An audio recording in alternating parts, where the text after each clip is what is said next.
బీహార్ శాసనసభ ఎన్నికల ఫలితాలు మరికొన్ని గంటల్లో తేలనున్నాయి. ఉదయం 8 గంటలకు లెక్కింపు ప్రక్రియ మొదలవగా తొలుత పోస్టల్ బ్యాలెట్ల ఓట్లు లెక్కించారు. 38 జిల్లాల్లో 46 కౌంటింగ్ కేంద్రాల్లో లెక్కింపు కొనసాగుతోంది. ఈ సందర్భంగా ఉత్కంఠగా ఎదురు చూస్తున్న బీహార్ ఎన్నికల ఫలితాల ప్రక్రియపై ఈటీవీ ప్రత్యేక చర్చా కార్యక్రమం చేపట్టింది. దాన్ని ప్రత్యక్ష ప్రసారం ద్వారా చూద్దాం.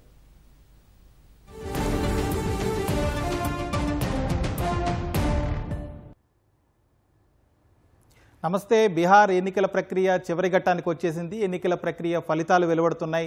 దీనికి సంబంధించి ఈటీవీ ప్రత్యేక చర్చా కార్యక్రమం చేపట్టింది. బీహార్లో 2 విడతలుగా 243 స్థానాలకు జరిగినటువంటి ఎన్నికల్లో పెద్ద ఎత్తున ప్రజలు పాల్గొన్నారు. ఉత్సాహంగా పాల్గొని చరిత్రలో ఎప్పుడో 50 ఏళ్ల క్రితం 60 ఏళ్ల క్రితం నమోదైనటువంటి రికార్డులను కూడా బ్రేక్ చేస్తూ దాదాపు 2 దశలు కలిపి 67% పైగా పోలింగ్ నమోదైంది. ఇప్పటికే ఓట్ల లెక్కింపు ప్రక్రియ మొదలైంది. వివిధ స్థానాల్లో ఎన్డీఏ అభ్యర్థులు దూసుకుపోతున్నారు. ఏ విధంగా అయితే ఎగ్జిట్ పోల్స్ అంచనాలు లెక్కగట్టాయో అదేవిధంగా ఫలితాలు వస్తున్నాయి. ఎన్డీఏ ముందంజలో ఉంది. అలాగే బీహార్లో ఎంజీబీ మహాగఠబంధన్ అధికారం సాధిస్తామని చెప్పి చాలా నమ్మకంగా ఉన్నప్పటికీ వెనకబడిపోయింది. ఇక జన్సురాజ్ పార్టీ ఎన్నికల వ్యూహకర్త ప్రశాంత్ కిషోర్ స్థాపించినటువంటి జన్సురాజ్ పార్టీ ఖచ్చితంగా అధికారంలోకి వస్తాం, మార్పు రాజకీయం పేరుతోటి కొత్త రాజకీయం చేస్తామని చెప్పి ఆయన ఎన్నికల్లో నిలబడ్డారు. కానీ ఫలితాల సాధనలో ఇప్పటివరకు ఉన్న ట్రెండ్స్ చూస్తుంటే పూర్తి స్థాయిలో వెనకబడ్డారు. జన్సురాజ్ పార్టీ అసలు ఖాతా తెరవలేదు. అలాగే ఇతరులు కొన్ని స్థానాల్లో ఆధిక్యంలో ఉన్నారు. ఇప్పటివరకు ఉన్నటువంటి ఫలితాలని ఒకసారి డీటెయిల్గా మనం చూద్దాం. బీహార్లో మొత్తం 243 స్థానాలకు సంబంధించి ఇప్పటివరకు వెలువడుతున్నటువంటి ఫలితాల ప్రకారం చూస్తే ఎన్డీఏ అధికార పక్షం ఎన్డీఏ ఏదైతే ఉందో దానికి సంబంధించి మొత్తం బీజేపీ 57 స్థానాల్లో ఆధిక్యంలో ఉంది. అలాగే జేడీయూ ఆ మిత్రపక్షం 50 స్థానాల్లో ఆధిక్యతలో కొనసాగుతుంది. దానికి సంబంధించి అలాగే ఎల్జేపీ రామ్విలాస్ పార్టీ చిరాగ్ పాస్వాన్ నేతృత్వంలోని ఎల్జేపీ పార్టీ 3 స్థానాల ఆధిక్యంలో ఉంటే హెచ్ఏఎం సెక్యులర్ 2 చోట్ల, అలాగే ఆర్ఎల్ఎం 1 స్థానంలో లీడ్లో ఉంది. ఇక ఎంజీబీ కూడా పూర్తి స్థాయిలో కొంత వెనుకబడినప్పటికీ కొంత తన ప్రభావం అయితే చూపిస్తూ ఉంది. ఎంజీబీ ఇప్పటివరకు 60 స్థానాల్లో ఆధిక్యత ప్రదర్శిస్తోంది. ఎంజీబీలో ప్రధాన పక్షంగా ఉన్నటువంటి ఆర్జేడీ 41 చోట్ల లీడ్లో ఉంటే కాంగ్రెస్ 11 స్థానాల్లో ముందంజ వేసింది. అలాగే సిపిఐ అయితే ఇప్పటివరకు ఖాతా తెరవలేదు. సిపిఐ ఎంఎల్ 2 చోట్ల ఆధిక్యతలో ఉంది. ఇక సిపిఎం పార్టీ 5 చోట్ల, అలాగే ఐఐపి 1 చోట ఉంది. విఐపి ఇంకా ఖాతా తెరవలేదు. అలాగే ఇతర పక్షాలు జన్సురాజ్ అయితే ఇప్పటివరకు పూర్తిగా అసలు రాష్ట్ర వ్యాప్తంగా ఎక్కడ ఖాతా తెరవలేదు, పూర్తి స్థాయిలో వెనకబడిందనే చెప్పాలి. కేవలం ఇతర పక్షాలు మాత్రం 2 స్థానాల్లో ఆధిక్యత కనబరుస్తున్నారు. దీనికి సంబంధించి బీహార్ ఎన్నికల ఫలితాలతో పాటు అలాగే దేశవ్యాప్తంగా వివిధ ప్రాంతాల్లో ఉన్నటువంటి ఉప ఎన్నికల ఫలితాలకు సంబంధించి కూడా ఈటీవీ మీకు ఎప్పటికప్పుడు ప్రత్యక్ష ప్రచారం ద్వారా సమాచారం అందిస్తుంది. అలాగే తెలంగాణలో 2 తెలుగు రాష్ట్రాలు అందరినీ ఆకర్షిస్తున్న జూబ్లీ హిల్స్ ఉప ఎన్నికల ఫలితానికి సంబంధించి కూడా ఎప్పటికప్పుడు తాజా సమాచారం మీకు అందిస్తాం. దానిపై ఇప్పటికే ఫలితాలు వెలువడుతున్నాయి. కొంచెం లెక్కింపు మొదలైంది. పోస్టల్ బ్యాలెట్ పూర్తయింది. ఆ తర్వాత ఈవీఎంలు ఓపెన్ చేసి అధికారులు లెక్కింపు చేపట్టారు. దానికి సంబంధించి ఇంకా డీటెయిల్స్ రావాల్సి ఉంది.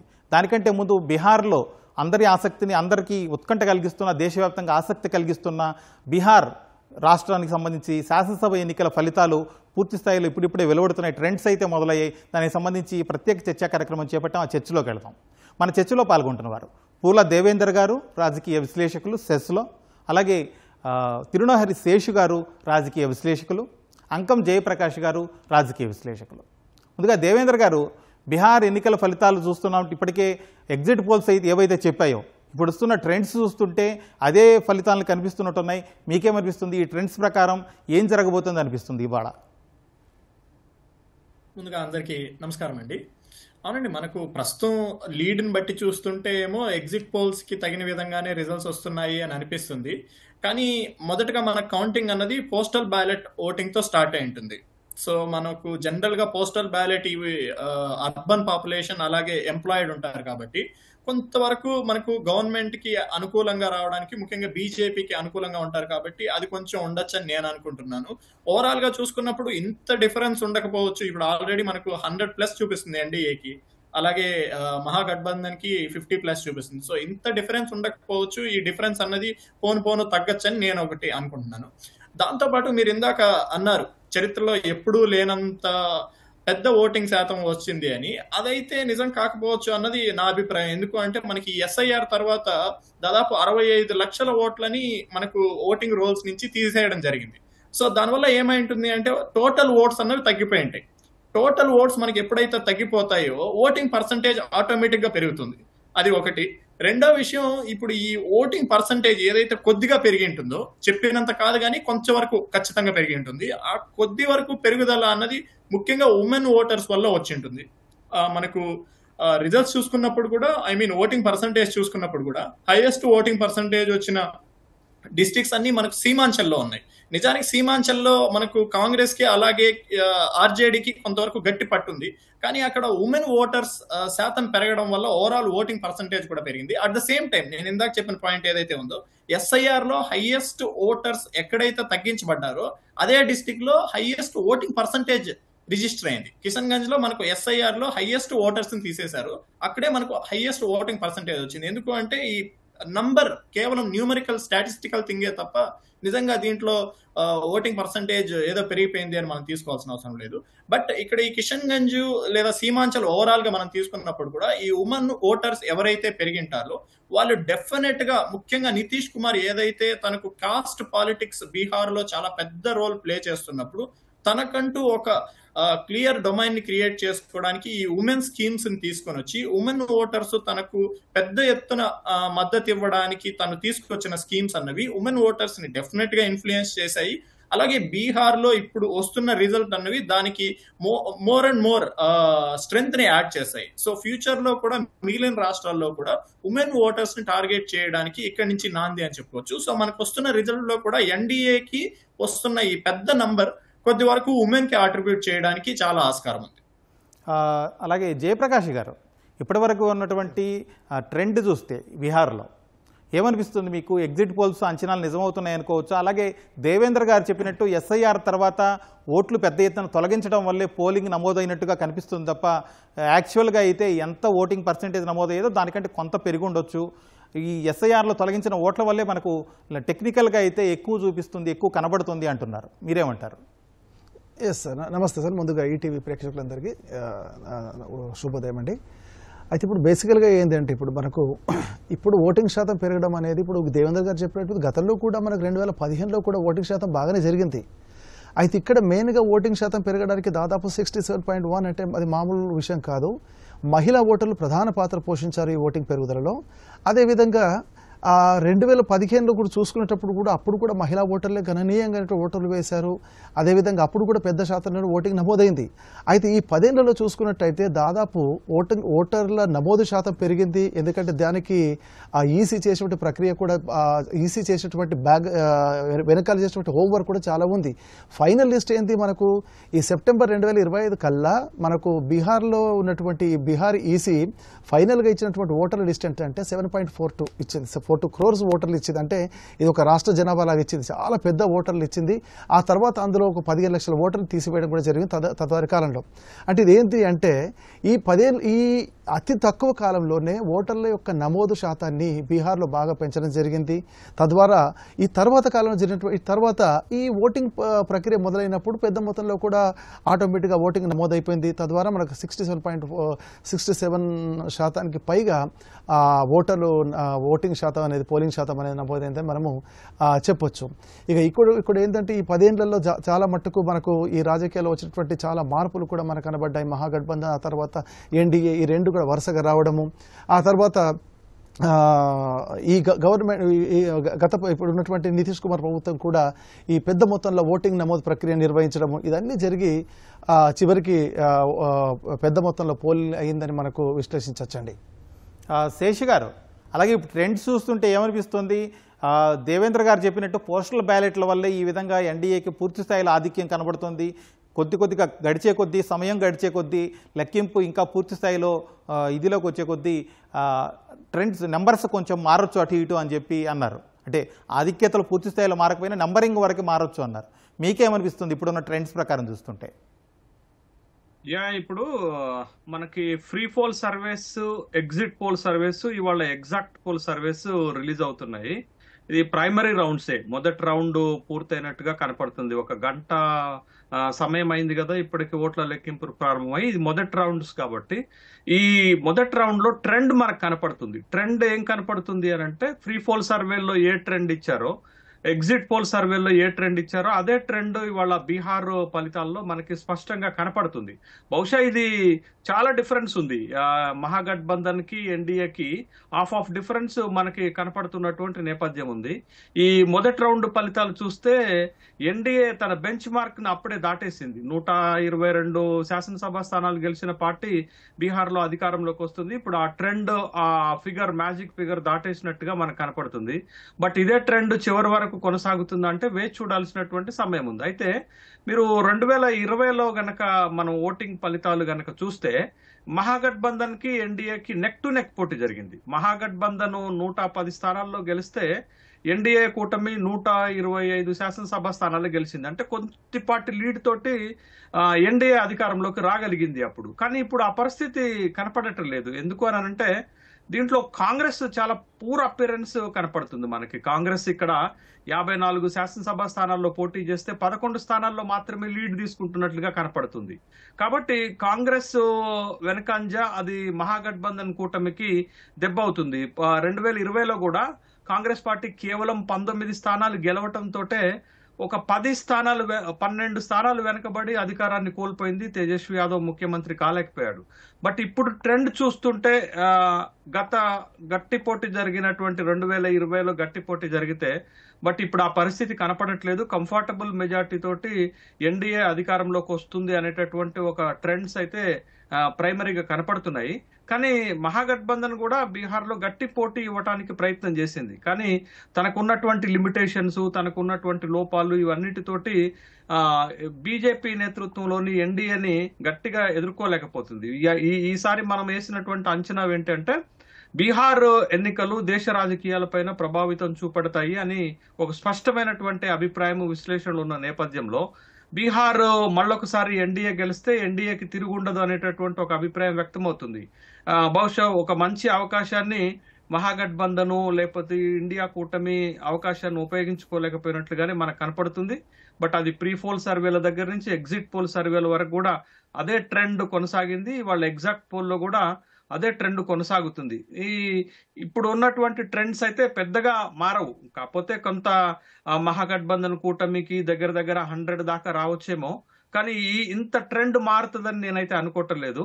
బట్ మొదటి రౌండ్స్ అనేది mood of the state, mood of the people ప్రతిస్పందిస్తున్నట్టుగా మనకు కనపడుతుంది. బట్ ఏదేమైనప్పటికీ కూడా మహాగఠబంధన్ మరొకసారి నిరాశ ఎదురయ్యేటట్టుగానే మనకి బీహార్ లో కనపడుతుంది ఇప్పుడున్నటువంటి ట్రెండ్స్. బట్ రాను ఇంకా చాలా రౌండ్స్ ఉన్నాయి. దరిదాపు 14 రౌండ్స్ దాకా కొనసాగాల్సినటువంటి ఎలక్షన్ ఉంది. కాబట్టి చూడాలి. ఎంతైనా ఈ స్థాయి డిఫరెన్స్ ని కవర్ చేయటం కష్టం అవుతుంది. ఎందుకంటే 50-50 డిఫరెన్స్ ఉన్నటువంటి నేపథ్యంలో. బట్ ఈ స్థాయి డిఫరెన్స్ ని కవర్ చేస్తుందా అనేది ఉంది. అయితే ఇక్కడ ఎన్డీఏ చాలా క్యాలిక్యులేటెడ్ గా ఎన్నికల్లోకి వెళ్ళిందండి. మహాగఠబంధన్ కూటమి కంటే కూడా ఎన్డీఏ చాలా ప్రణాళికాబద్ధంగా ఈ ఎన్నికకి వెళ్ళింది. మీకు ఉదాహరణకు ఒక మాట చెప్తాను. ఫిబ్రవరిలో 2025-26 కేంద్ర బడ్జెట్ పెడుతున్నప్పుడు బడ్జెట్ లో అంతా కూడా బీహార్ ప్రస్తావనే వచ్చింది. అంటే చాలా ప్రిపేర్డ్ గా ఎన్డీఏ కూటమి ఈ ఎన్నికలకు సమాయత్తమైంది. But at the same time Mahagathbandhan కూటమి ఎలక్షన్ నోటిఫికేషన్ వచ్చిన తర్వాత కూడా సరైనటువంటి ప్రణాళిక లేకుండా, సరైనటువంటి విధానం లేకుండా ఎన్నికలకు వచ్చింది. కాబట్టి దెబ్బతిన్నట్టుగా మనకు కనపడుతుంది. మీరు 2020 ఎన్నికలు చూస్తే 1,57,00,000 ఓట్లు ఎన్డీఏకి వస్తే 1,56,00,000 ఓట్లు మహాగఠబంధన్ కూటమికి వచ్చింది. అంటే 1,00,000 ఓట్లు తేడాతో మాత్రమే మహాగఠబంధన్ కూటమి వెనకబడితే, బట్ ఈసారి ఆ పరిస్థితి బీహార్ లో మనకు కనపడట్లేదు. మహాగఠబంధన్ కూటమి ఎన్డీఏ కూటమిని 2020లో కంటే ఇప్పుడు ఎదుర్కోవటంలో ఇబ్బంది పడుతుంది అనేటటువంటి వాస్తవం స్పష్టంగా మనకు కనపడుతుంది. దరిదాపు వాళ్ళు 130 స్థానాల్లో లీడ్ తీసుకుంటుంటే వీళ్ళు కేవలం 68-70 స్థానాల్లో మాత్రమే లీడ్ తీసుకుంటున్నారు. అంటే సగానికి సగం డిఫరెన్స్ ని కవర్ చేయటం కష్టము. ఏదేమైనప్పటికీ కూడా 122 బెంచ్ మార్కును చేరుకోవటం ఎన్డీఏకి పెద్ద కష్టం కాకపోవచ్చు. మరొకసారి బీహార్ లో ఎన్డీఏ ప్రభుత్వమే అధికారంలోకి వచ్చేటటువంటి అవకాశాలు అయితే ఈ ప్రైమరీ ట్రెండ్స్ ని బట్టి స్పష్టంగా కనపడుతున్నాయి. దేవేంద్ర గారు, బీహార్లో అలాగే మీరు చెప్పినట్టు ఎస్ఐఆర్ చేపట్టారు. ఎస్ఐఆర్ తర్వాత 67 లక్షల దాకా ఓట్లు తొలగించారు. ఆ తర్వాత సుప్రీంకోర్టుకి వెళ్ళారు. చాలామంది ఆధార్ కార్డుతో పాటు election epic card, voter ID epic card ఏదైతే ఉందో దాన్ని కూడా ఆధారంగా పరిగణించాలి, దాన్ని కూడా ప్రూఫ్గా పరిగణించాలి అని చెప్పి సుప్రీంకోర్టు ఆదేశాల తర్వాత దాదాపు 20 లక్షలకు పైగా మళ్ళీ యాడ్ అయ్యాయి ఓట్లు. అయినా కూడా దాని మీద పెద్ద ఎత్తున ఉద్యమం చేసింది కాంగ్రెస్, అలాగే ఆర్జేడీ, మహాగఠబంధన్ నాయకులందరూ. అయినా ఈ ఫలితాలు సరళి చూస్తుంటే అవేమీ పెద్దగా ప్రభావం చూపించినట్టు కనిపించడం లేదు. ఎస్ఐఆర్ ఇష్యూ అన్నది నిజంగా ఎలక్టరేట్ ని అట్రాక్ట్ చేయడానికి కంప్లీట్ గా సక్సెస్ అవుతుంది అని ముందు నుంచి కూడా ఎవరు గెస్ చేయలేదండి. ఎందుకంటే it's a technical thing. SIR లో ఓట్లు పోతున్నాయని ప్రూవ్ చేయగలిగితే తప్ప, అంటే ఆల్రెడీ ఓట్లు ఉన్న వాళ్ళు మాకు ఓట్లు పోతున్నాయన్నది ప్రూవ్ చేసుకోగలిగితే తప్ప అది ఎలక్టరేట్ ని అప్పీల్ చేసే ఇష్యూ కాదు.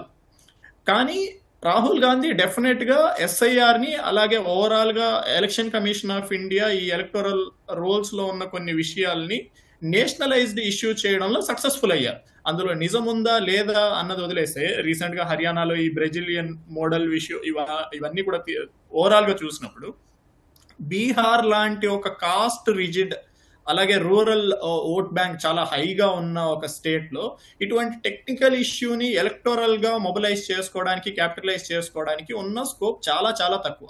వెరాజ్ బీజేపీ మీరు తీసుకుంటే కాస్ట్ క్యాలిక్యులేషన్స్ ని చాలా బాగా అర్థం చేసుకుంది. ఫస్ట్ స్టెప్ మనకు ఈ ఎస్ఐఆర్ ఇష్యూ తీసుకోకముందు కాంగ్రెస్ అలాగే రాహుల్ గాంధీ యొక్క మొదటి అజెండా వచ్చి ఈ కాస్ట్ సెన్సస్ పైన ఉండేది. ఓబీసీ ఓట్ బ్యాంక్ అలాగే కాస్ట్ సెన్సస్ పైన ఉండేది.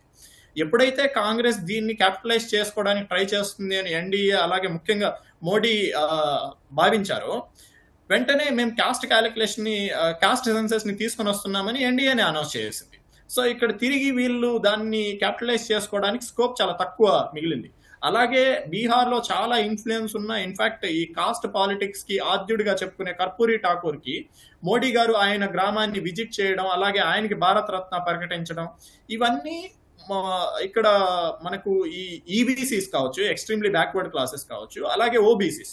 ఇప్పుడు రీసెంట్ గా బీహార్ లో జరిగిన కాస్ట్ సెన్సస్ ప్రకారం వీళ్ళ ఓటింగ్ పర్సంటేజ్ ఓవరాల్ గా పాపులేషన్ పర్సంటేజ్ ఆల్మోస్ట్ 65%.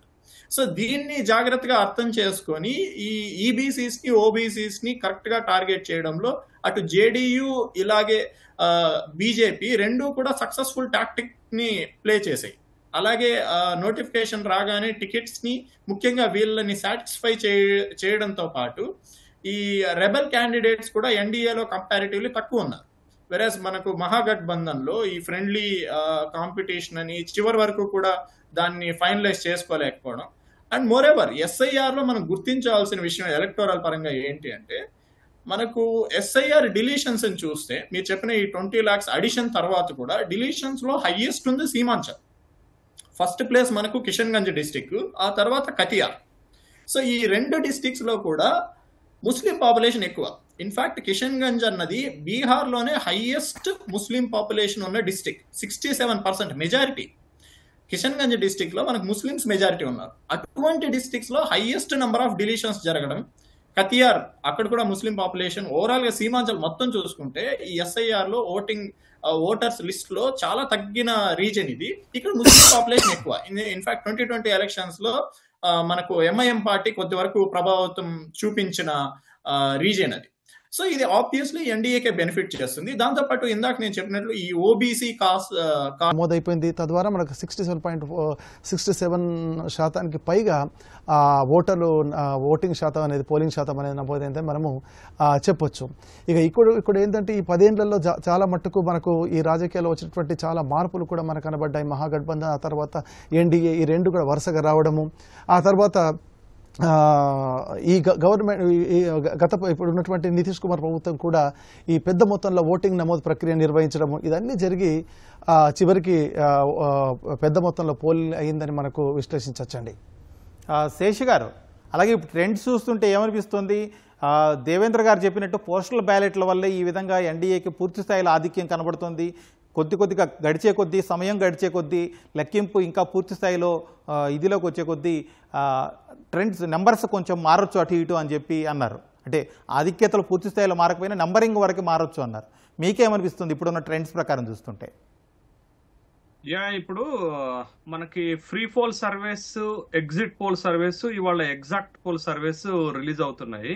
ఇది ప్రైమరీ రౌండ్సే. మొదటి రౌండ్ పూర్తయినట్టుగా కనపడుతుంది. ఒక గంట సమయం అయింది కదా ఇప్పటికి ఓట్ల లెక్కింపు ప్రారంభమై. ఇది మొదటి రౌండ్స్ కాబట్టి ఈ మొదటి రౌండ్ లో ట్రెండ్ మనకు కనపడుతుంది. ట్రెండ్ ఏం కనపడుతుంది అని అంటే, ఫ్రీ పోల్ సర్వేలో ఏ ట్రెండ్ ఇచ్చారో, ఎగ్జిట్ పోల్ సర్వేలో ఏ ట్రెండ్ ఇచ్చారో అదే ట్రెండ్ ఇవాళ బీహార్ ఫలితాల్లో మనకి స్పష్టంగా కనపడుతుంది.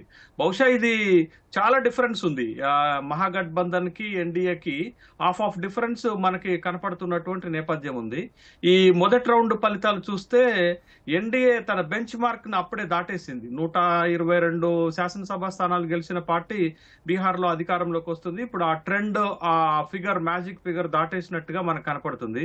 బట్ ఇదే ట్రెండ్ చివరి వరకు కొనసాగుతుందంటే వేచి చూడాల్సినటువంటి సమయం ఉంది. అయితే మీరు 2020లో గనక మనం ఓటింగ్ ఫలితాలు గనక చూస్తే, మహాగఠబంధన్ కి ఎన్డీఏకి నెక్ టు నెక్ పోటీ జరిగింది. మహాగఠబంధన్ 110 స్థానాల్లో గెలిస్తే ఎన్డీఏ కూటమి 125 శాసనసభ స్థానాలు గెలిచింది. అంటే కొద్దిపాటి లీడ్ తోటి ఎన్డీఏ అధికారంలోకి రాగలిగింది అప్పుడు. కానీ ఇప్పుడు ఆ పరిస్థితి కనపడటం లేదు. ఎందుకు అని అంటే, దీంట్లో కాంగ్రెస్ చాలా పూర్ అపియరెన్స్ కనపడుతుంది మనకి. కాంగ్రెస్ ఇక్కడ 54 శాసనసభ స్థానాల్లో పోటీ చేస్తే 11 స్థానాల్లో మాత్రమే లీడ్ తీసుకుంటున్నట్లుగా కనపడుతుంది.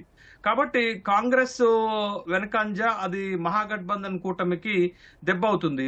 2020లో కూడా కాంగ్రెస్ పార్టీ కేవలం 19 స్థానాలు గెలవటంతో ఒక 12 స్థానాలు వెనకబడి అధికారాన్ని కోల్పోయింది. తేజస్వి యాదవ్ ముఖ్యమంత్రి కాలేకపోయాడు.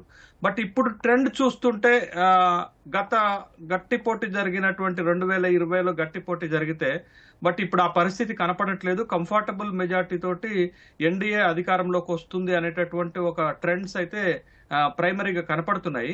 కానీ మహాగఠబంధన్ కూడా బీహార్లో గట్టి పోటీ ఇవ్వడానికి ప్రయత్నం చేసింది. కానీ తనకున్నటువంటి లిమిటేషన్స్, తనకున్నటువంటి లోపాలు, ఇవన్నిటితోటి బీజేపీ నేతృత్వంలోని ఎన్డీఏని గట్టిగా ఎదుర్కోలేకపోతుంది. ఈసారి మనం వేసినటువంటి అంచనా ఏంటంటే, బీహార్ ఎన్నికలు దేశ రాజకీయాలపైన ప్రభావితం చూపెడతాయి అని ఒక స్పష్టమైనటువంటి అభిప్రాయం, విశ్లేషణలు ఉన్న నేపథ్యంలో బీహార్ మళ్ళొకసారి ఎన్డీఏ గెలిస్తే ఎన్డీఏకి తిరుగుండదు అనేటటువంటి ఒక అభిప్రాయం వ్యక్తమవుతుంది. బహుశా ఒక మంచి అవకాశాన్ని మహాగఠబంధను లేకపోతే ఇండియా కూటమి అవకాశాన్ని ఉపయోగించుకోలేకపోయినట్లుగానే మనకు కనపడుతుంది. బట్ అది ప్రీ పోల్ సర్వేల దగ్గర నుంచి ఎగ్జిట్ పోల్ సర్వేల వరకు కూడా అదే ట్రెండ్ కొనసాగింది. వాళ్ళ ఎగ్జాక్ట్ పోల్లో కూడా అదే ట్రెండ్ కొనసాగుతుంది. ఇప్పుడు ఉన్నటువంటి ట్రెండ్స్ అయితే పెద్దగా మారవు. కాకపోతే కొంత మహాగఠబంధన్ కూటమికి దగ్గర 100 దాకా రావచ్చేమో. కానీ ఇంత ట్రెండ్ మారుతుందని నేనైతే అనుకోవటం లేదు. బట్ మొదటి రౌండ్స్ అనేది mood of the state, mood of the people ప్రతిస్పందిస్తున్నట్టుగా మనకు కనపడుతుంది. బట్ ఏదేమైనప్పటికీ కూడా మహాగఠబంధన్ మరొకసారి నిరాశ ఎదురయ్యేటట్టుగానే మనకి బీహార్ లో కనపడుతుంది ఇప్పుడున్నటువంటి ట్రెండ్స్. బట్ రాను ఇంకా చాలా రౌండ్స్ ఉన్నాయి. దరిదాపు 14 రౌండ్స్ దాకా కొనసాగాల్సినటువంటి ఎలక్షన్ ఉంది. కాబట్టి చూడాలి. ఎంతైనా ఈ స్థాయి డిఫరెన్స్ ని కవర్ చేయటం కష్టం అవుతుంది. ఎందుకంటే 50-50 డిఫరెన్స్ ఉన్నటువంటి నేపథ్యంలో. బట్ ఈ స్థాయి డిఫరెన్స్ ని కవర్ చేస్తుందా అనేది ఉంది.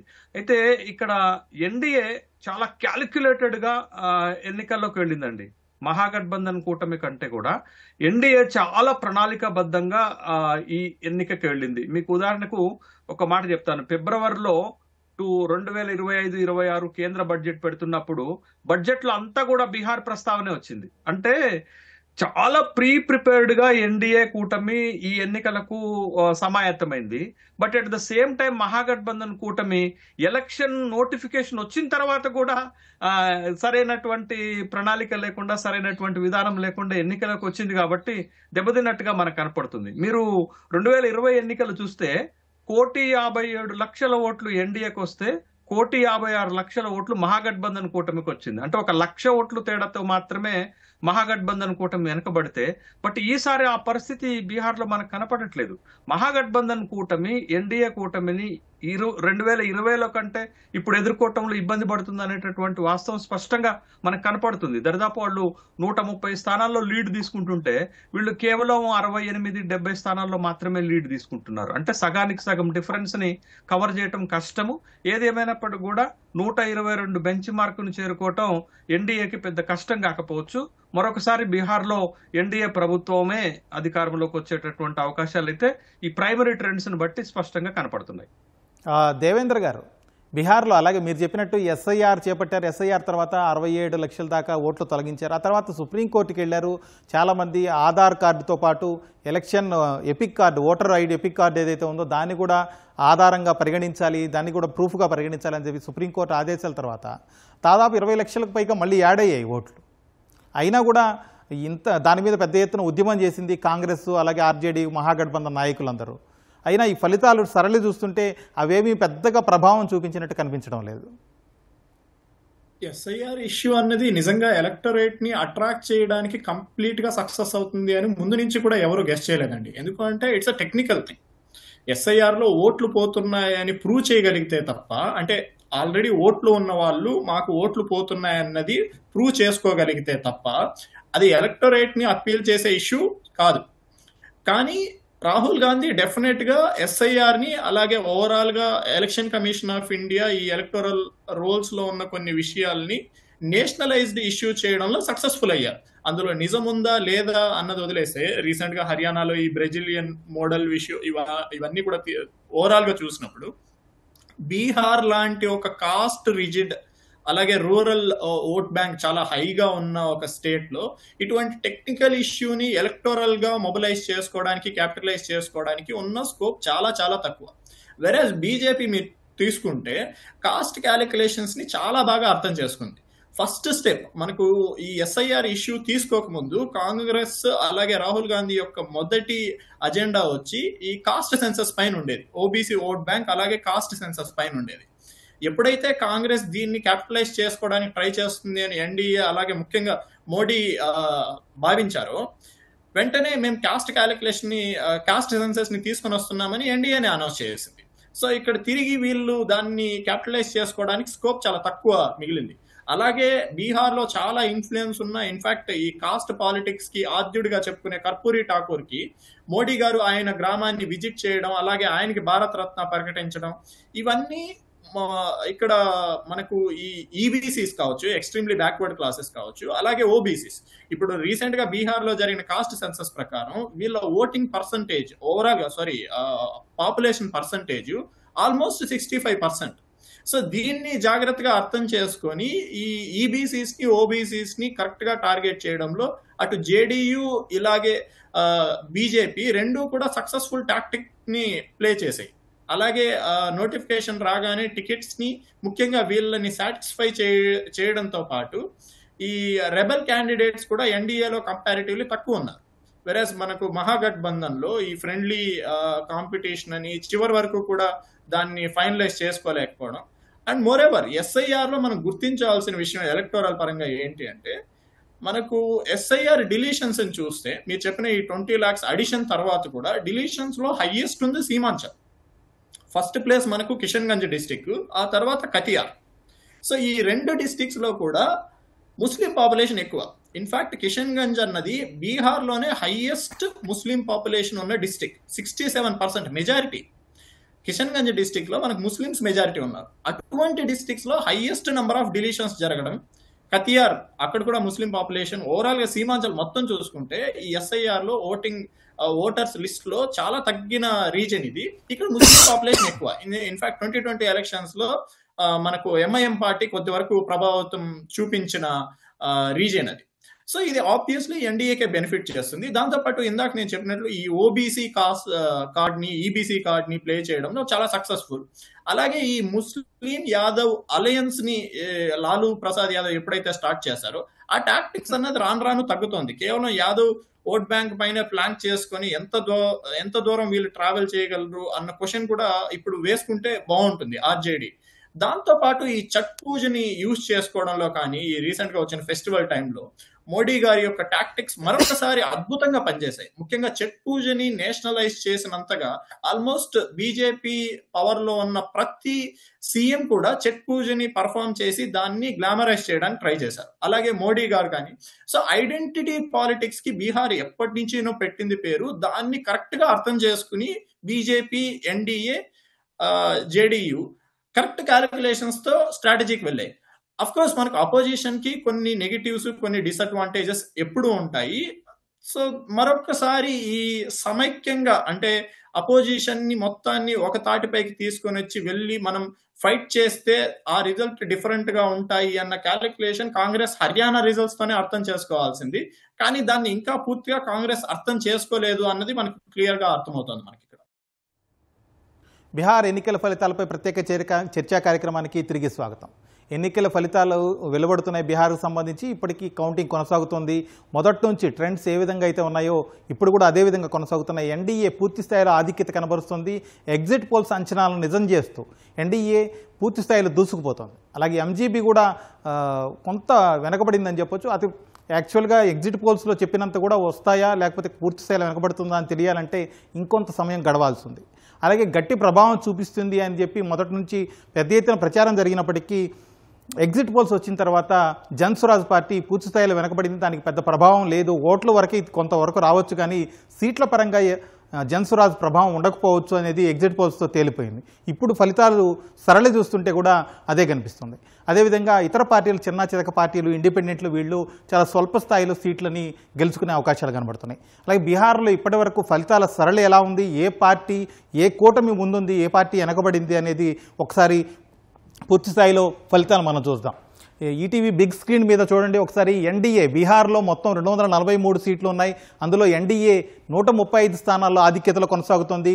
మ్యాజిక్ ఫిగర్ 122 అయితే ఇప్పటికే మ్యాజిక్ ఫిగర్ని దాటేసి 135 స్థానాల్లో ఎన్డీఏ పూర్తి స్థాయిలో ఆధిక్యత కనబరుస్తుంది. అలాగే మహాగఠబంధన్ ఎంజీబీ 81 సీట్లలో లీడ్లో ఉంది. 81 సీట్లు అంటే అధికారానికి వెనకబడిపోవడం. లాస్ట్ టైం లాగే ఈసారి కూడా ప్రతిపక్షానికి పరిమితం కాక తప్పని పరిస్థితి కనిపిస్తుంది. అలాగే జన్స్వరాజ్ ఇప్పటి వరకు ఖాతా తెరవలేదు. ఇప్పుడే ఒక్క సీట్లో ఆధిక్యత కనబరుస్తుంది జన్స్వరాజ్ పార్టీ, ప్రశాంత్ కిషోర్ నేతృత్వంలోని జన్స్వరాజ్ పార్టీ. అలాగే అదర్స్ ఇతరులు ఎవరైతే ఉన్నారో ఎంఐఎం అలాగే ఇతర ఇండిపెండెంట్లు అలాంటి వాళ్ళు 4 సీట్లలో ఆధిక్యత కనబరుస్తున్నారు. అలాగే ఇప్పుడు ఎన్డీఏలోని కూటమి పక్షాలకు సంబంధించి పార్టీల వారీగా కూడా ఒకసారి మనం లెక్కలు చూద్దాం. పార్టీల వారీగా చూస్తే ఎన్డీఏకి సంబంధించి బీజేపీ, ముఖ్యమైన పార్టీగా ఉన్న బీజేపీ 64 సీట్లలో లీడ్లో ఉంది. దాని మిత్రపక్షం జేడీయూ గత ఎన్నికల్లో అయితే కొంత ఫలితాల్లో వెనకబడింది. జేడీయూ 43 స్థానాల్లో మాత్రమే విజయం సాధించింది. కానీ ఈసారి జేడీయూ తన బలాన్ని పెంచుకుంది. 61 సీట్లలో ఆధిక్యత కనబరుస్తుంది. అలాగే వాళ్ళ మిత్రపక్షం మరో పక్షం ఎల్జేపీ-ఆర్వీ రామ్విలాస్ పాశ్వాన్ కుమారుడు చిరాగ్ పాశ్వాన్ నేతృత్వంలోని లోక్ జనశక్తి పార్టీ 7 సీట్లలో ఆధిక్యత కనబరుస్తుంది. ఎన్డీఏలో భాగస్వామిగా ఉన్న హెచ్ఏఎం సెక్యులర్ 4 చోట్ల ఆధిక్యత కనబరుస్తుంది. అలాగే ఆర్ఎల్ఎం 1 సీట్లో లీడ్లో ఉంది. అలాగే ఇది పార్టీల వారీగా ఎన్డీఏకి సంబంధించిన వివరాలు. అలాగే ఇప్పుడు మనం ఎంజీబీకి సంబంధించిన వివరాలను కూడా ఒకసారి చూద్దాం. ఎంజీబీలో ముఖ్యమైన పక్షాలు ఆర్జేడీ, అలాగే కాంగ్రెస్, సిపిఐ, సిపిఐ-ఎంఎల్, అలాగే ఇతర విఐపి, ఐఐపి లాంటి పార్టీలు ఉన్నాయి. ఎంజీబీ అలయన్స్ ప్రకారం చూస్తే ప్రధాన పక్షం ఆర్జేడీ దాని ఈ కూటమికి బలం. ఆ కూటమికి బలంగా ఉన్నటువంటి ఆర్జేడీ 56 సీట్లలో ఇప్పటి వరకు లీడ్లో ఉంది.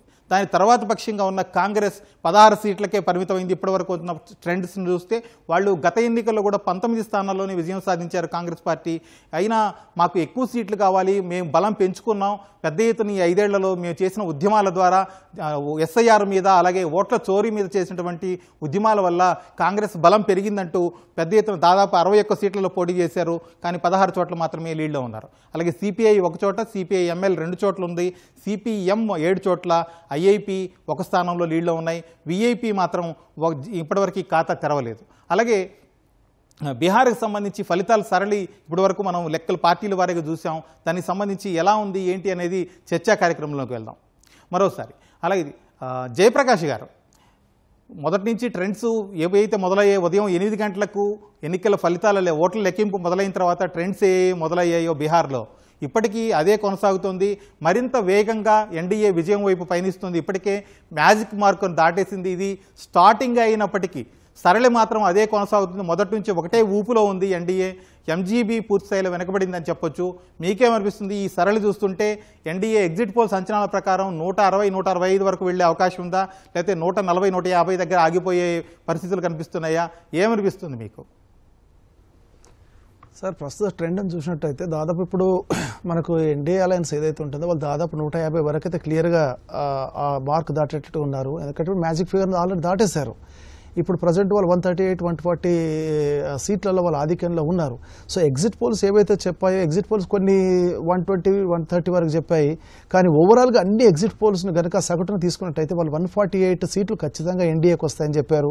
ఇప్పుడు ఆ ఫిగర్ను కూడా వీళ్ళు దాటేటట్టుగానే ఉంది. సో కాబట్టి ఎగ్జిట్ పోల్స్ ఆల్మోస్ట్ ఆల్గా నిజమయ్యేటట్టుకుంది ఎగ్జాక్ట్ పోల్స్లలో. కాబట్టి ఇప్పుడు ఎన్డీఏ ముందంజగా దూసుకు వెళ్తుంది. మహాగఠబంధన్ 80-90 సీట్లకే పరిమితం అయ్యే అవకాశాలు కనబడుతున్నాయి.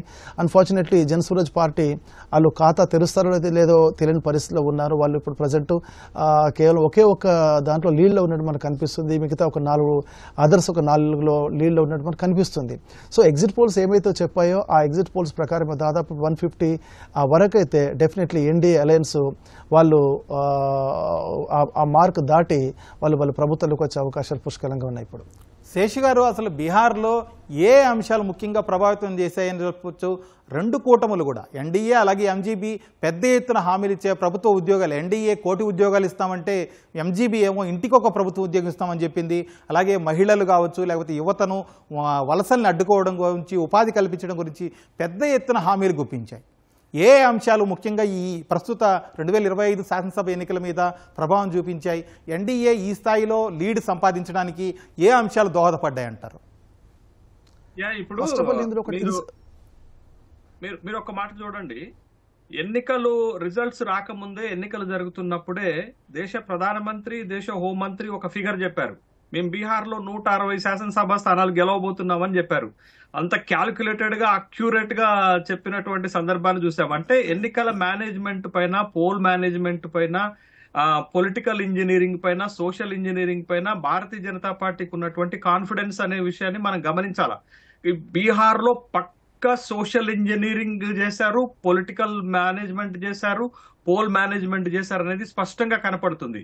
మీరు చూడండి, లాస్ట్ ఎన్నికల్లో మీకు మనకి ఆర్జేడీ 75 శాసనసభ స్థానాల్లో గెలిచి హైయెస్ట్. అలాగే రైతుల ఇష్యూ, ఇవన్నీ కూడా చాలా ఇంపార్టెంట్ ఫ్యాక్టర్స్ అని మనం చెప్పుకున్నాము. ఇంపార్టెంట్ ఫ్యాక్టర్సే ఖచ్చితంగా, కానీ 2 వైపులా కూడా బ్యాలెన్స్ చేస్తున్నారు. ఇక్కడ ఉమెన్ కి 10,000.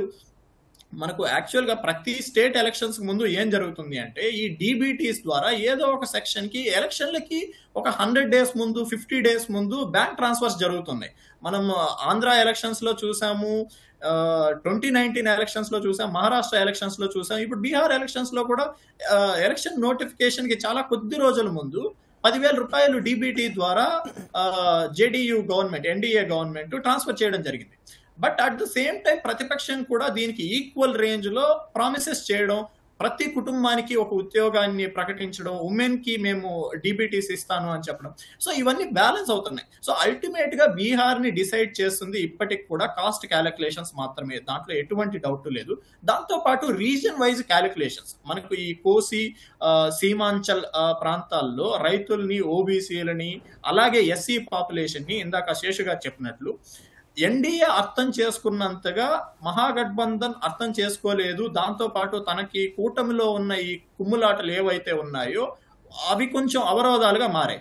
అదేవిధంగా కాంగ్రెస్ కి ట్రెడిషనల్ గా కొంతవరకు ఈ చంపారన్ రీజియన్ లోను, అలాగే మనకు మిథిలా రీజియన్ లోను కొంతవరకు ఉండేది. కానీ ఈ రీసెంట్ లాస్ట్ 10 years లో మిథిలాలో ఎలాగూ ట్రెడిషనల్ ఫ్యాక్టర్స్ ఉన్నాయి కాబట్టి, అలాగే కొంచెం కల్చరల్ ఫ్యాక్టర్స్ కూడా ఉన్నాయి కాబట్టి బీజేపీ దాన్ని స్వీప్ చేస్తూ వస్తుంది. బట్ చంపారన్ లో కాంగ్రెస్ కి ఉన్న కొద్దిపాటి ఎడ్జిని కూడా ఈ ఎలక్షన్స్ లో నేను ఇప్పుడు రీజన్ వైజ్ గా మాట్లాడుతూ మ్యాప్ చూస్తూ చెప్తూ ఉంటే, ఆ చంపారన్ లో ఉన్న ఆ కొద్దిపాటి ఎడ్జిని కూడా పూర్తిగా తీసుకోవడం వల్ల, ఇందాక శేష్ గారు చెప్పినట్లు ఈ ఎన్డీఏలో ప్రతి పక్షం కూడా విజయానికి తమ వంతు భుజాన్ని కాస్తూ ఉంటే, ఇండియా బ్లాక్ లో దాని మొత్తాన్ని కూడా ఆర్జేడీ మోయాల్సిన పరిస్థితులు తీసుకొని వస్తుంది. దాంతో పాటు ఆర్జేడీకి ఈ ఎలక్షన్స్ చాలా పెద్ద దెబ్బ కాబోతుందండి. ఎందుకు అంటే ఇంతకు ముందు 3 ఎలక్షన్స్ లో అధికారాన్ని చేపట్టలేకపోయినప్పటికీ కూడా బీహార్ లో జరిగిన ముందు 3 ఎలక్షన్స్ లో కూడా RJD is the largest party సీట్ల పరంగా. సో ఇప్పుడు ఆ ఫలితం వచ్చే విధంగా కనిపించట్లేదు. దాంతో పాటు మనకు ఈ southern Patna region, Magadh region లో బీజేపీ మరొక్కసారి తన ఓట్ బ్యాంక్ ని, అలాగే ఈ అప్పర్ కాస్ట్ భూమిహార్స్ కావచ్చు, రాజ్పూట్స్ కావచ్చు, వీళ్ళ ఓట్ బ్యాంక్ ని మరొకసారి కన్సాలిడేట్ గా చేసుకున్నట్టు చూడొచ్చు. సో ఓవరాల్ గా చూసినప్పుడు కొన్ని చిన్న ఫ్యాక్టర్స్ మారడమే తప్ప ఇండియన్ పాలిటిక్స్ పై ఏవైతే స్ట్రక్చరల్ చేంజెస్ 2014 తర్వాత వచ్చాయో ఆ ఫ్యాక్టర్స్ ని ప్రభావితం చేసే విధంగా బీహార్ ఎలక్షన్స్ లేవు. దాని కంటిన్యూటీ పరంగానే మనం చెప్పుకోవచ్చు. దాంతోపాటు 2024లో మనకు ఏదైతే బీజేపీ ఎన్డీఏ ఫలితాలు కొద్ది వరకు తగ్గి మోడీ ఫ్యాక్టర్ తగ్గిపోయింది అని చెప్పామో అది రివర్స్ అయిపోయినట్టు మనం అర్థం చేసుకోవచ్చు. మహారాష్ట్ర, హర్యానా, ఇప్పుడు బీహార్ ఎలక్షన్స్ లో చూసుకున్నప్పుడు సో దాంట్లో లేదు, ఇంకా Modi factor, Hindu consolidation factor మనకు కంటిన్యూస్ అవుతుంది అన్నది మాత్రం ఈ ఎలక్షన్ రిజల్ట్ తో ప్రస్ఫుట్. జయప్రకాష్ గారు, ఇప్పుడు జన్సురాజ్ ఎన్నికల వ్యూహకర్త ప్రశాంత్ కిషోర్ ఏదైతే ఏడాది క్రితం జన్సురాజ్ పార్టీని స్థాపించారో ఖచ్చితంగా అధికారంలోకి వస్తాం, 150 స్థానాలకు తగ్గకుండా గెలుస్తామని చెప్పి చాలా ధీమాగా చెప్పారు.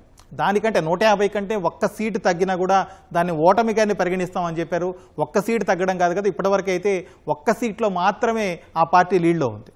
ఆ పార్టీ సీట్లు గెలవడం సంగతి ఎలా ఉంచినా కూడా ఓట్లు చేల్చడం అనేది ముఖ్యంగా ఎంజీబీకి పెద్ద దెబ్బ అని చెప్పి మన విశ్లేషణలో అందరూ అనుకుంటున్నారు. అలాగే రాజకీయ విశ్లేషకులు వివిధ ఛానళ్ళ అంచనాలు కూడా అదే లెక్కలు వేశాయి. మీ అభిప్రాయం ఏంటి? జన్సురాజ్ అనేది ఎంజీబీకి ఏ స్థాయిలో థ్రెట్గా మారింది? జన్సురాజ్ పార్టీ గత సంవత్సరం చాలా పెద్ద మొత్తంలో చాలా గొప్పగా గ్రాండ్గా వాళ్ళు లాంచ్ చేశారు. అయితే అంతకుముందు ఆ లాంచ్ చేసే కార్యక్రమంలోనే మనకు ప్రశాంత్ కిషోర్ గారు గొప్పగా చెప్పారు, మాకు 150 సీట్లు తోనే నేను ఘన విజయం సాధించబోతున్నాను, 150 కన్నా ఒక్కటి తక్కువైనా నేను ఓటమిగా భావిస్తానని చెప్పేసి మొదటి రోజాన్ని చెప్పుకోవడం జరిగింది. సో ప్రశాంత్ కిషోర్ గారికి ఉన్నటువంటి చరిష్మా ఏంటంటే ఆయన ఒక గొప్ప రాజకీయ విశ్లేషకుడు, అదేవిధంగా దాంతోపాటుగా ఆయన కింగ్ మేకర్ లాగా ఆయన అన్ని రాష్ట్రాల్లో ఆయనకు ఉన్నటువంటి ఇమేజ్ ఉంది. సో ఆ ఇమేజ్ను, ఆ కరిష్మాను ఆయన ముందు పెట్టుకొని మంచి పార్టీ అయితే స్థాపించాడు జన్సురాజ్ పార్టీ అని. ముఖ్యంగా యూత్ను ఆకర్షించుకొని ఆ యూత్ని లక్ష్యంగా చేసుకొని పార్టీని స్థాపించడం జరిగింది. అంతవరకు బాగానే ఉంది. కానీ యూత్ అతన్ని నమ్మినంతగా కామన్ పీపుల్, ముఖ్యంగా శేషు గారు చెప్పినట్టు, దేవేంద్ర గారు చెప్పినట్టు కామన్ పీపుల్ జన్సురాజ్ పార్టీని నమ్మలేదు. ఎందుకంటే కామన్ పీపుల్ ముఖ్యంగా ఎక్స్ట్రీమ్ బ్యాక్వర్డ్ క్లాసెస్ అయితేంది, ఓబీసీస్ అయితేంది, అదేవిధంగా ముస్లిమ్స్ కానీ, అదేవిధంగా మహిళలు కూడా ఎవరు కూడా జన్సురాజ్ పార్టీ మీద పెద్దగా విశ్వాసం వ్యక్తం చేసినట్టు మనకు మొదటి నుంచి లేదు. ఎందుకంటే జన్సురాజ్ పార్టీ ఒక క్లాస్ రేంజ్లో వెళ్ళింది, కానీ మాస్ పీపుల్ యొక్క నాడీ పట్టడంలో జన్సురాజ్ పార్టీ మనకు విఫలమైందని చెప్పి ఇప్పుడు మనకు తెలుస్తుంది. అయితే కానీ జన్సురాజ్ పార్టీ చేసినటువంటి అతిపెద్ద దెబ్బ ఏంటంటే మహాగఠబంధన్కు పెద్ద దెబ్బతీసింది. ఎందుకంటే తేజస్వి యాదవ్కు ఉన్నటువంటి యూత్ ఫాలోయింగ్ అంతా కూడా జన్సురాజ్ పార్టీ లాగేసుకుంది. తద్వారా ఈ యూత్ యొక్క ఓట్లని కూడా జన్సురాజ్ పార్టీకి మరియు ఎంజీకి మహాగఠబంధన్ పార్టీకి మధ్య చీలిపోయి ఇప్పుడు ఉన్నటువంటి ఎన్నికల ఫలితాలలో మహాగఠబంధన్ పార్టీ వెనకంజ వేసే స్థితికి తీసుకొచ్చింది. సో ఇక్కడ జన్సురాజ్ పార్టీ చేసిన ప్రక్రియ ఏంటంటే వాళ్ళు ఓట్లనైతే చీల్చారు, కానీ వాళ్ళు గొప్పగా సాధించిందంటూ కూడా శూన్యమని మనము విశ్లేషించవచ్చండి. దేవేంద్ర గారు, ఒక్కసారి బీహార్ అంశాన్ని కాసేపు హోల్డ్ చేసి ఒక్కసారి పక్కా లోకల్ మన తెలంగాణ హైదరాబాద్ నడిబొడ్డున ఉన్నటువంటి జూబ్లీ హిల్స్ ఉప ఎన్నికల ఫలితానికి సంబంధించి ఒక్కసారి చర్చలోకి వెళ్దాం. రెండు తెలుగు రాష్ట్రాలకు అత్యంత ఆసక్తిని కలిగించినటువంటి ఉప ఎన్నిక ఇది. ఎందుకంటే అక్కడ లోకల్ అంశాలతో పాటు ఆంధ్రాకు సంబంధించి కూడా ఆంధ్రప్రదేశ్ ముఖ్యమంత్రి చంద్రబాబు నాయుడు కావచ్చు, తెలుగుదేశం వ్యవస్థాపకుడు ఎన్టీఆర్ ఫ్యాక్టర్ కూడా కొంత పనిచేసింది. అన్ని పార్టీలు ఆ అంశాలను కూడా లేవనెత్తాయి. లోకల్ అంశాలు, లేకపోతే అభ్యర్థులు, వాళ్ళ పార్టీల హామీలు, చేసిన పనులు, వీటితో పాటు ఆంధ్రాకు సంబంధించిన నాయకులు కావచ్చు, ఆయా పార్టీల అంశాలు కూడా ఇక్కడ చర్చకొచ్చాయి. అందువల్ల రెండు రాష్ట్రాలని అత్యంత ఆసక్తి కలిగించినటువంటి ఈ జూబ్లీ హిల్స్ ఉప ఎన్నికల ఫలితాలు చూస్తే ఇప్పటివరకు 3 రౌండ్లు దాదాపుగా ఎన్నికల ఫలితాలు 2 రౌండ్లు పూర్తయ్యాయి. 2 రౌండ్లు పూర్తయ్యేసరికి 3000కు పైగా ఓట్ల ఆధిక్యంతో కాంగ్రెస్ ముందుంది. ఏమనిపిస్తుంది? ఇది బీఆర్ఎస్ సిట్టింగ్ సీట్ ఇది. అలాంటి చోట కాంగ్రెస్ ఏ విధంగా ఆధిపత్యం సాధించగలిగింది? ఏ అంశాలు కాంగ్రెస్కి అనుకూలం అయ్యాయి, ఏ అంశాలు బీఆర్ఎస్కు ప్రతికూలం అయ్యాయి అనొచ్చు?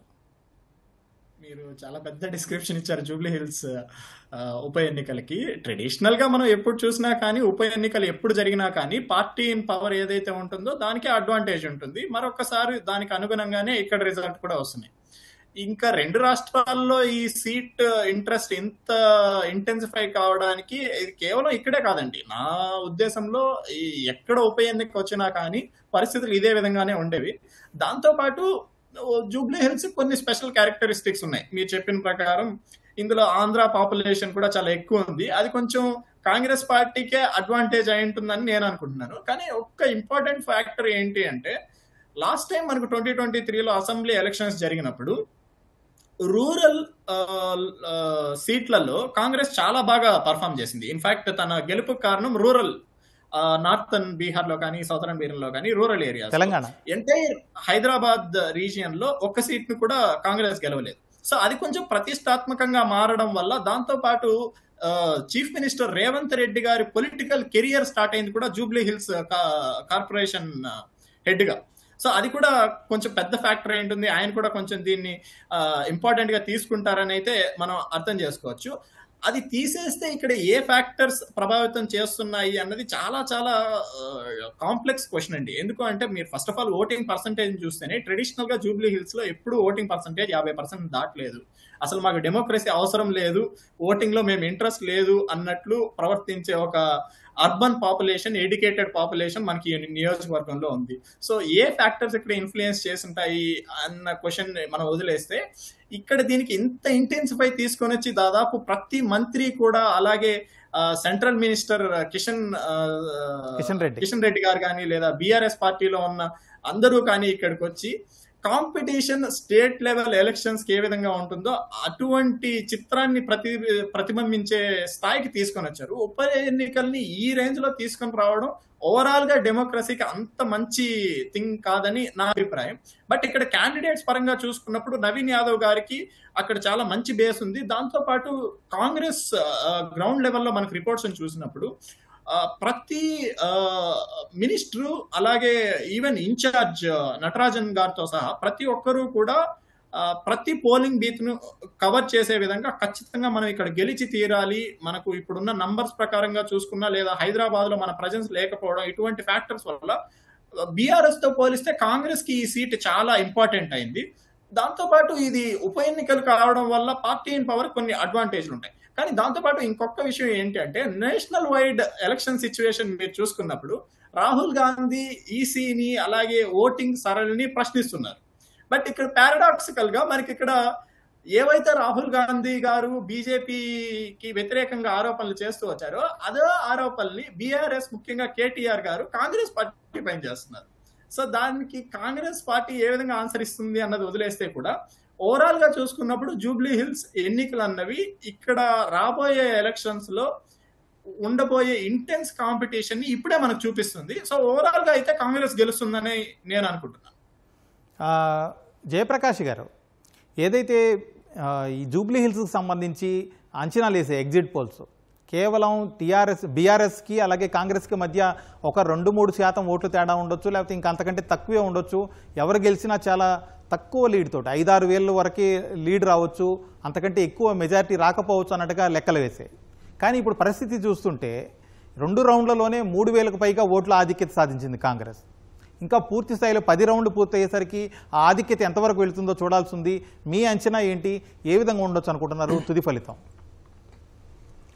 సార్, ఇంతకుముందు మన దేవేంద్ర గారు చెప్పినట్టు ఈ జూబ్లీ హిల్స్ ఎన్నికలు అనేవి చాలా ఇంటెన్సిఫై ఎన్నికలుగా అయిపోయాయి. ఇది ఎందుకంటే ఇది పాలకపక్షానికి వాళ్ళకి ఒక ప్లెబిసైట్ లాగా అయిపోయింది. పాలకపక్షానికి వాళ్ళు ప్రజాభిప్రాయం కోసం వచ్చినటువంటి ఎన్నికగా, అదేవిధంగా ప్రతిపక్షానికి వాళ్ళ యొక్క బలాన్ని మళ్ళీ ప్రూవ్ చేసుకునే ఎన్నికలుగా వాళ్ళకు వచ్చినాయి. అయితే ఇప్పుడు ఏంటంటే, ఇప్పుడు ప్రజెంట్ 2 రౌండ్లు పూర్తయ్యేసరికి కాంగ్రెస్ దాదాపు 3,000 ఆధిక్యంలో ఉంది. సో ఇంతకుముందు ఎగ్జిట్ పోల్స్ అన్నీ కూడా 2,000, 3,000 ఆధిక్యంతోనే ఉండొచ్చు, 2,000, 3,000 ఆధిక్యంతోనే కాంగ్రెస్ విజయం సాధించని చెప్పారు. కానీ ప్రస్తుతం ట్రెండ్ చూసినట్టయితే కనీసం 20-25,000 ఆధిక్యంతో డెఫినెట్లీ నవీన్ యాదవ్ గెలవబోతున్నట్టు మనకు అనిపిస్తుంది. అయితే మనం ఇది అంచనా మాత్రమే, ఎందుకంటే ఇంకా 8 రౌండ్లు మనకు బాకీ ఉన్నాయి.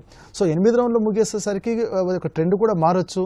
సో విజయావకాశాలు కూడా మనం ఎవరి చేతిలో ఉన్నాయో చెప్పలేము. కానీ ప్రజెంట్ ట్రెండ్ నడుస్తున్నట్టయితే ఇప్పుడు 3,000కు పైగా ఆ ఓట్ల ఆధిక్యత ఉంది. సో ఇప్పుడు ఇంతకుముందు దేవేంద్ర గారు చెప్పినట్టు నవీన్ యాదవ్కు మాత్రం జూబ్లీ హిల్స్ ఏరియాలో ఒక మంచి పట్టు ఉంది.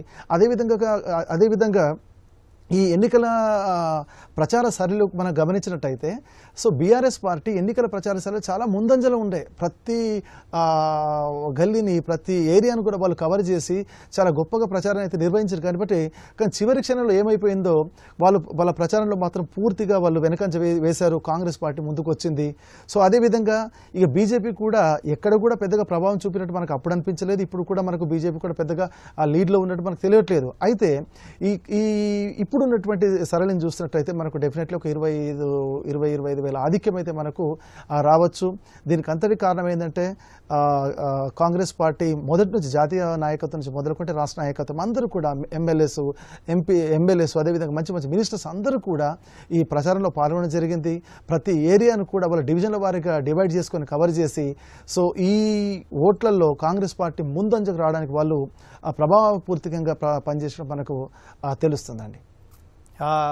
శేషు గారు, అలాగే జూబ్లీస్ సంబంధించి ఆల్రెడీ సిట్టింగ్ ఎమ్మెల్యే బీఆర్ఎస్కు సంబంధించి మాగంటి గోపీనాథ్ ఉన్నారు. ఆయన మరణం తర్వాత ఆయన శ్రీమతి సునీత గారు పోటీ చేశారు ఎన్నికల్లో. ఆ సిట్టింగ్ అభ్యర్థిగా ఉన్నటువంటి ఎమ్మెల్యేగా ఉన్నటువంటి అభ్యర్థి మరణిస్తే వాళ్ళ కుటుంబ సభ్యులే పోటీ చేసిన తర్వాత చాలా వరకు సానుభూతి ఓట్లు వచ్చే అవకాశం ఉంటుంది. అధికార పార్టీ ఉన్నప్పటికీ సానుభూతి ఓట్లతోటి వీళ్ళు గెలిచే అవకాశం ఉంది. అలాగే సిటీలో గత ఎన్నికల్లో మొత్తం బీఆర్ఎస్ స్వీప్ చేసిన పరిస్థితి కనిపిస్తుంది. అలాంటి చోట కాంగ్రెస్ ఏ విధంగా ఆధిపత్యం ప్రదర్శించగలిగింది? అలాగే మూడో పక్షంగా ఉన్న బీజేపీ పూర్తి స్థాయిలో వెనకబడిపోయినట్టుగా తెలుస్తుంది. అసలు బీజేపీ పరిస్థితి ఏంటి? ఎందుకు బీజేపీ తగినంత పర్ఫార్మెన్స్ చేయలేకపోయింది జూబ్లీహిల్స్లో? ఇప్పుడు మీరు సానుభూతి ఫ్యాక్టర్ గురించి మాట్లాడారు కదా. తెలంగాణ రాష్ట్రం వచ్చిన తర్వాత నారాయణ్ ఖేడ్ ఎమ్మెల్యే చనిపోతే అక్కడ ఉప ఎన్నిక జరిగింది. అక్కడ సానుభూతి పనిచేయలేదు, కాంగ్రెస్ ఓడిపోయింది, బీఆర్ఎస్ గెలిచింది. అప్పుడు తర్వాత పాలేరులో కూడా మీరు కాంగ్రెస్ గెలిస్తే అక్కడ వెంకటరెడ్డి గారు మరణించారు. అక్కడ వెంకటరెడ్డి గారు భార్య నిలబెడితే పాలేరులో కూడా కాంగ్రెస్ ఓడిపోయింది, అప్పుడు బీఆర్ఎస్ గెలిచింది. అంటే ఆ రెండు చోట్ల కూడా సానుభూతి పనిచేయలేదు. ఇప్పుడు జూబ్లీహిల్స్కి వచ్చేసరికి జూబ్లీహిల్స్ శాసనసభ్యులు మాగంటి గోపీనాథ్ అనారోగ్యంతో మరణించడంతో అక్కడ ఉప ఎన్నిక వచ్చింది, భార్య నిలబెట్టారు. బట్ ఇక్కడ కూడా సానుభూతి పనిచేస్తున్నట్లుగా అయితే మనకి కనపడటం లేదు. ముందే జూబ్లీహిల్స్ ఉప ఎన్నిక ఫలితాన్ని మనం ముందే ఊహించామండి. ఇది కాంగ్రెస్ గెలుస్తుంది అని అంటే జనరల్ గా ఒక ట్రెండ్ ఏముంటదంటే ఉప ఎన్నికల్లో అధికార పార్టీకి ఎడ్జ్ ఉంటుంది, అధికార పార్టీ గెలవటానికి ఎక్కువ అవకాశాలు ఉంటాయి ప్రత్యేకమైన పరిస్థితుల్లో తప్ప. ఏదో దుబ్బాకలోను లేకపోతే హుజురాబాద్ లో తప్ప మిగతా అన్ని చోట్ల కూడా 6 చోట్ల బీఆర్ఎస్ పార్టీ అప్పుడు ఉప ఎన్నికల్లో గెలిచినటువంటి సందర్భాన్ని మనం చూసాం కదా. బట్ అదే ఇప్పుడు కాంగ్రెస్ పార్టీ కూడా జూబ్లీహిల్స్ లో గెలవబోతుంది. కాకపోతే ఇక్కడ బీఆర్ఎస్ గట్టిగా పోరాడిందండి. మీరు చూడండి 2023 శాసనసభ ఎన్నికల ఓటమి తర్వాత బీఆర్ఎస్ పార్టీ ఏ ఎన్నికల్లో కూడా తన పెర్ఫార్మెన్స్ చూపెట్టలేదు. మీకు కంటోన్మెంట్ సికింద్రాబాద్ లో అయితే తన స్వయంగా తన సిట్టింగ్ సీటును కోల్పోవటమే కాదు 3వ స్థానానికి పరిమితమైంది. అక్కడ బీజేపీ 2వ స్థానంలో వచ్చింది ఉప ఎన్నికలో.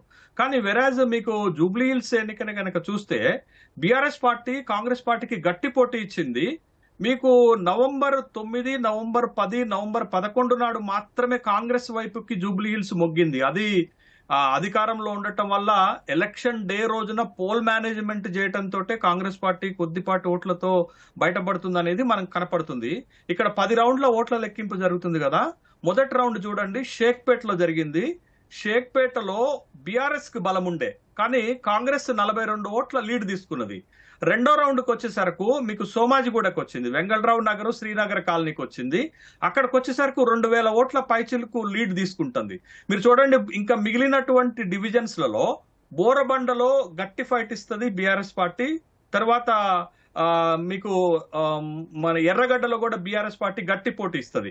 కానీ ఈ ఎన్నికలో ఫలితం ముందే తేలిపోయింది. ఎందుకంటున్నానంటే ఈ మొత్తం ఉన్నటువంటి 6.5 డివిజన్స్లలో మేజర్ డివిజన్ మీకు రెహమత్ నగర్ 74,000 ఓట్లుంటాయి. అక్కడ హైయెస్ట్ పోలింగ్ జరిగింది, 40,000 ఓట్లు పోలింగ్ జరిగింది. ఈ రెహమత్ నగర్ కాంగ్రెస్ పార్టీకి గట్టి పట్టు ఉన్నటువంటి ఏరియా, కార్పొరేటర్ కూడా అక్కడ గెలిచారు. కాబట్టి రెహమత్ నగర్ లీడ్ వచ్చేసరకు Congress party about 10,000 or below 10,000 lead తీసుకునేటటువంటి అవకాశం ఉంది. కానీ మీరు బోర్బండకి తర్వాత ఎర్రగడ్డకు వచ్చేసరకు అక్కడ బీఆర్ఎస్ పార్టీ గట్టి పోటీ ఇచ్చేటటువంటి అవకాశం ఉంది. మళ్ళీ యూసిఫ్ గూడకు వచ్చేసరకు తక్కువ ఓటింగ్ జరిగింది, 24,000 ఓటింగ్ మాత్రమే జరిగింది. అక్కడ 53,000 ఓటింగ్ ఉంటే అక్కడ కూడా కాంగ్రెస్ పార్టీకి లీడ్ వచ్చే అవకాశం ఉంది. ఇప్పుడు కాంగ్రెస్ పార్టీ 3,000 లీడ్ తీసుకుంటుంది. మీకు రెహమత్ నగర్ యూసిఫ్ గూడ ఓట్లతోటి కాంగ్రెస్ పార్టీ 10,000 ఆర్ బిలో 10,000 ఓట్ల లీడ్ మాత్రమే తీసుకుంటది. మొత్తం ఫలితాన్ని గనక మనం చూస్తే బీఆర్ఎస్ పార్టీ పుంజుకున్నట్లుగా మనకు కనపడుతుంది. ఎందుకు నేను ఈ మాట అంటున్నానంటే మీకు లోక్సభ ఎన్నికల్లో జూబ్లీహిల్స్ నియోజకవర్గంలో కాంగ్రెస్ పార్టీకి 89,000 ఓట్లు వచ్చినాయి. ఇప్పుడు ఆ 89,000 ఓట్లను వాళ్ళు నిలుపుకుంటే విజయం సాధించినట్టు. మొత్తం పోలైనటువంటి ఓట్లు 194,000 ఓట్లే కదా. ఆ 194,000 ఓట్లలో కాంగ్రెస్ కి లోక్సభలో వచ్చినటువంటి 89,000 ఓట్లు నిలుపుకుంటే వాళ్ళు గెలుపు సునాయాసం అవుతుంది. బట్ ఇప్పుడు బీఆర్ఎస్ కి లోక్సభ ఎన్నికల్లో 40,000 ఓట్లు వచ్చాయి, కానీ ఇప్పుడు ఎక్కువ ఓట్లు వస్తున్నటువంటి సందర్భాన్ని మనం చూస్తున్నాం. ఇక బీజేపీ విషయానికి వస్తే, బీజేపీ మీకు 2023 ఎన్నికల్లో 25,000 ఓట్లు వచ్చాయి, లోక్సభ ఎన్నికల్లో 64,000 ఓట్లు వచ్చాయి. బట్ ఇప్పుడు వెరీ లీస్ట్ డిపాజిట్ కూడా పోయేటటువంటి అవకాశం ఉంది. బీజేపీ ఇన్యాక్టివేట్ అవ్వటమే కాంగ్రెస్ గెలుపుకు కారణం. మీరు చూడండి, నవంబర్ 11 నాడు మళ్ళీ వద్దాం. ఓకే, ఎన్నికల ఫలితాలపై ప్రత్యేక చర్చా కార్యక్రమంలో ఇప్పుడు విరామం.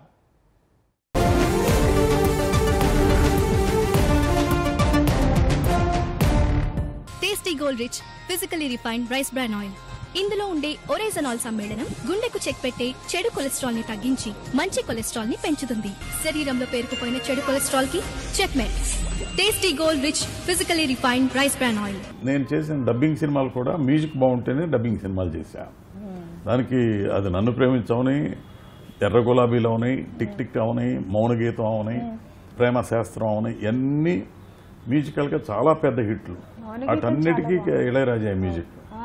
సో ఆ మ్యూజిక్ సెన్స్ నాకు కొంత ఆ సౌండింగ్ అలవాటు అయిపోయి నేను వేరే మ్యూజిక్ని అడాప్ట్ చేసుకోలేక నా బాడీ కానీ, నా మైండ్ కానీ, నా బ్లడ్ కానీ, నా ఇయర్స్ కానీ ఓన్లీ ఇళయరాజా సౌండింగ్ మీదే ఎక్కువ ఒక ఇంట్రెస్ట్ క్రియేట్ అయిపోయింది. చెప్పాలని ఉంది రేపు రాత్రి 9 గంటలకు మీ ఈటీవీ తెలంగాణలో. మీ శారదమ్మని ఆయనకిచ్చి పెళ్లి చేయండి. మా శారదను అగ్గిరావుడికిచ్చి పెళ్లి చేయమంటావు? అవును అమ్మా. కులం గోత్రం లేని వాడికి, ఆ దొంగకు? అమ్మా, ఆయనకి మీరు దొంగ గింగ అంత మర్యాదగా ఉండదు.